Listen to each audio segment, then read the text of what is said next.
السلام عليكم، معكم سارة في المطبخ. اليوم بدنا نعمل خبز التوست بالبيت مع أسرار نجاحه وخطواته ليطلع معنا مثل الأفران وأطيب كمان.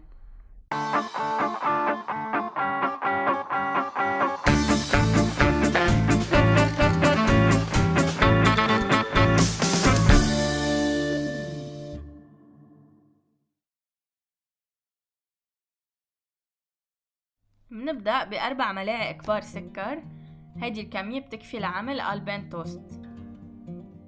منضيف عليهم 2 ملعقتين كبار خميرة. الوصفة موجودة بأسفل الفيديو للقالبين وكمان اسمتها بالنص للي بده يعمل قالب واحد. منضيف عليهم 2 كوب حليب دافي يكون مشان الخميرة.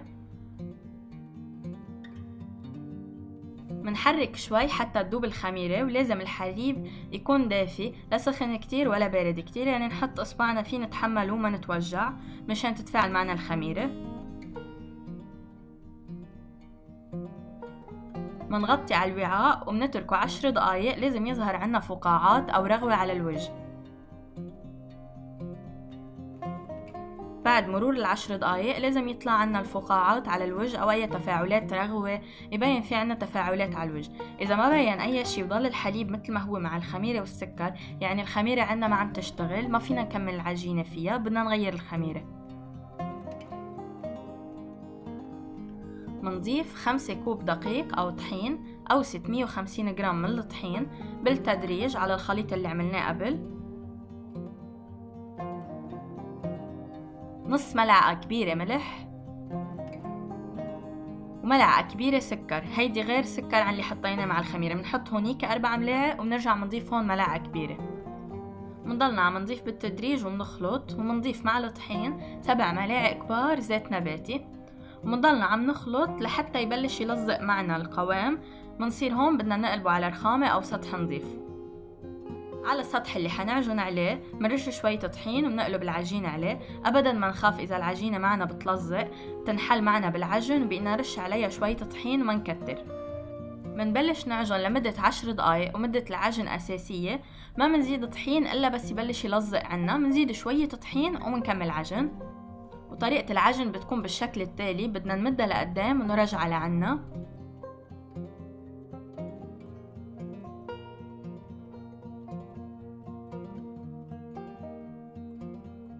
أول ما نبلش عجن بتكون العجينة سهلة تتمزق عنا، ما بتكون لينة أبدا، وبعد ما نعجن حنشوفها كيف بتصير لينة.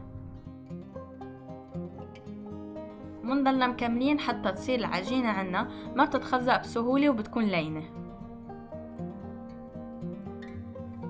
وهيدا قوام العجينة عنا بعد العجن. بوعاء منحط فيه زيت ومنخلي الزيت كمان يوصل للأطراف، منغلف العجينة بكل الجهات بالزيت ومنغطي عليها بشكل جيد، ومنتركها تتخمر لساعة كاملة بمكان دافي أو حتى يتضاعف حجمها.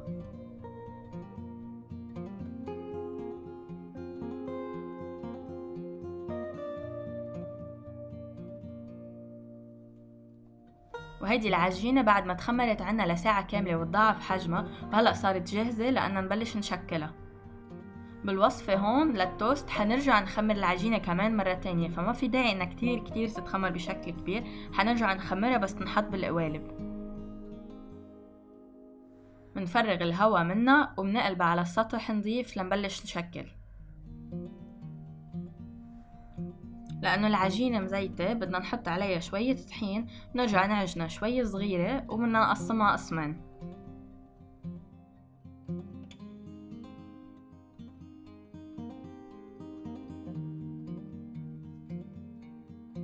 هلأ بدنا نبلش مرحلة تشكيل التوست. بدنا نمدها على شكل مستطيل. نحنا عم نعمل هيدي الخطوة كمان لازم نكون مغطيين على القسم التاني اللي نحنا شلناه كرمال ما ينشف معنا وتضل العجينة طرية. ودايما بشكل عام ما نترك كرات عجين او اي عجين اسا ما خبزناه يكون مكشوف للهواء كرمال ما ينشف معنا، دايما نغطيه نحنا عم نشتغل.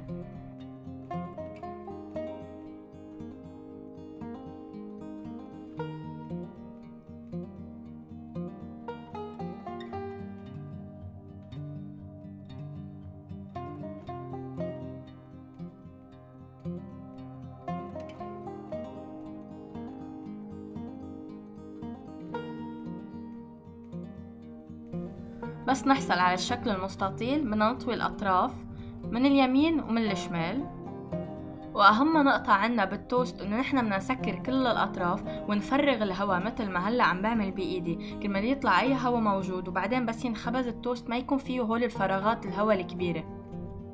فنحن بدنا نفرده بشكل مستطيل، بدنا نلفه من فوق ومن تحت بالجهتين، وبدنا نسكر أي شي عنا منه ملزق على بعضه، يعني بدنا نطبقها كلها على بعضها. إذا ما اهتمينا بهالخطوة منيح، آخر شي بس نخبز التوست وبدنا نقصه حيكون كله فراغات من جوا، وهالشي ما حيريحنا. بس بدنا نحط عليه اشياء ندهنها أو بس بدنا نستعمله بالطبخ، ما حنرتاح إنه يكون هيك مفرغ من جوا. منظبطه من كل الجهات، نتأكد إنه كله مسكر، ومنبلش نجهزه ليصير بحجم القالب اللي نحن عم نستعمله. أنا هون استعملت قالبين، واحد أوسع شوي من التاني، حطيت قياساتهم تحت الفيديو. هي العجينة حتكون جاهزة لأنها تنحط دغري بقالب التوست، بس بدها تنزم شوي على بعضها ونظبطها بشكل إنه تفوت عنا بسهولة ما تعذبنا. ونحن بالأساس المستطيل اللي عنا إياه بنكون فردينه على أساس القالب كمان، إنه يكون بنفس قياس القالب. بعد ما نخلص هالخطوة ندهن قالب التوست بشوية زيت نباتي، ومنحط العجينة تاعتنا جوا القالب. بإيدنا منوزعها بتساوي للعجينة جوا القالب كرمال ما يكون عنا جزء أعلى من التاني بشكل كبير. ومثل ما شايفين هوني العجينة اخذت تقريبا نص حجم قالب التوست. فهون عنا الخطوة التانية والأساسية كمان بعمل التوست، إنه نحن بدنا نتركه يتخمر لمرة تانية، بدنا نغطي عليه ونتركه نص ساعة وممكن ياخد أكتر، بهمنا إنه يتضاعف حجمه. ومنكرر نفس الخطوات للقالب التاني.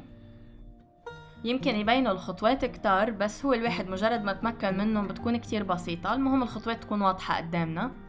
بدنا نعمل العجينة ونعجنها ل10 دقايق، نتركها تتخمر لساعة. بعد الساعة بدنا نقسمها لنصفين، بدنا نمد كل نص لمستطيل، نطويه من الجوانب اللي عنا اياها، نفرغ منه الهواء ويكون عنا مطبق ومسكر من كل الجهات.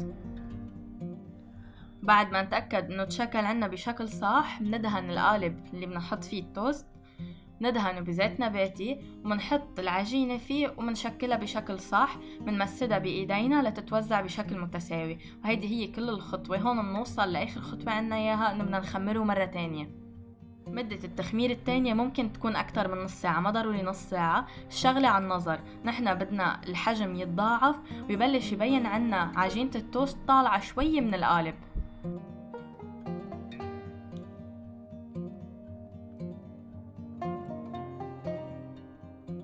كيف أول ما حطينا التوست، هلأ بعد مرور فترة عليه إسا منه كافي وبده وقت إضافي. ليش؟ لأنه إسا ما علي معنا بشكل كافي، بدنا إياه يبلش يوصل لأول الخط الأعلى من القالب. بدنا نضلنا نراقبه، ما بدنا إياه يعلى كتير عن المستوى اللي نحن بدنا إياه، لأنه إذا علي كتير بالفرن حيعذبنا وحتطلع العجينة لبرا وقصص يعني إحنا بغينا عنها. فنحن بدنا إياه يوصل لهيدا المستوى. بنحط إصبعنا بيكون هيك أول ما إنه عم بلش يطلع من القالب، هيك صار جاهز إنه يفوت على الفرن. يعني بالمختصر ببين شكله كأنه هي توست بس إسا منها مخبوزة. هيدا الشكل الصحيح لأننا نفوته على الفرن.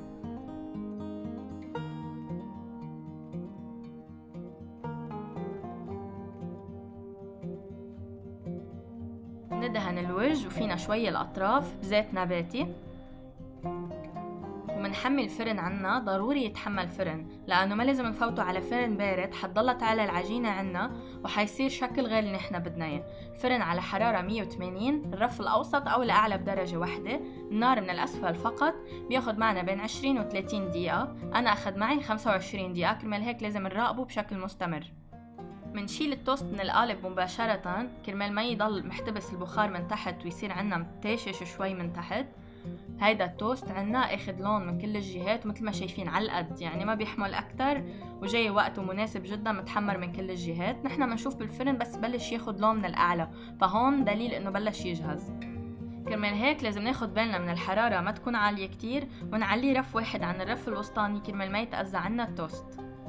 شوفوا كيف شكله هلا وكيف حيكون شكله بعد ما ندهنه بالزبدة. هو وسخن بنحط عليه زبدة على الوجه وعلى الجوانب، بيعطيه لمعة ورطوبة رائعة. أحلى الشي بهيدي المرحلة إنه الواحد بينسى التعب كله بس يشم ريحة التوست معباية بالبيت، كأنه الواحد رايح على الفرن وعم يجيب الخبز طازة، ريحة رائعة. هيدي الاشياء بس تنعمل بالبيت بتعمل ذكريات كتير حلوة خاصة للولاد، وبتعمل جو كتير حلو. وهيدا شكل التوست من كل الجوانب، شكله رائع وطعمته أروع وريحته كمان كتير حلوة. حلو بس تعملوه بالبيت، عم تعملوا شي طازة شغل ايديكم تنبسطوا فيه والعائلة كمان بتنبسط فيه. بتذوقوه هيك دغري هو وطازة، بتحطوا عليه الزبدة او اي شي بتحبوا تدهنوه عليه. شي رائع انه ينعمل بالبيت، يعني الشعور اسا احلى من التعب ومن الاشياء الواحد بيعملها. الشعور لحاله بيخلي الواحد يتحمس يعمله مرة تانية. منغطي عليه ومنتركه ليدفى، ما منقطعه هو وسخن لانه بيكون بعده عم يعلق معنا. وهيك منكون خلصنا وصفتنا. منقطع التوست وصار جاهز ليتقدم للعائلة، واكيد حيتفاجئوا كتير بس تعملوا التوست بالبيت. ما تفكروا انه قالبين هي كمية كبيرة، لانه الشي الطازة ما بيضل بالبيت بيطير. وهيدا قوامه من جوا طري ورائع وطعم اطيب كمان، وعلى الجوانب محمص بشكل كتير حلو. فعلا حيطلع معكم توست رائع ان شاء الله، بنصحكم تجربوه. بتمنى يكون عجبكم الفيديو، بنصحكم تجربوا الوصفة، وبنبسط كتير بس تبعتولي صور تطبيقاتكم على الانستغرام، ححط الرابط بأسفل الفيديو. دايما بعتولي صور اي شي بتطبقوه ورأيكم فيه. اذا عجبكم الفيديو ما تنسوا السبسكرايب، تضغطوا على زر الجرس ليوصلكم كل جديد.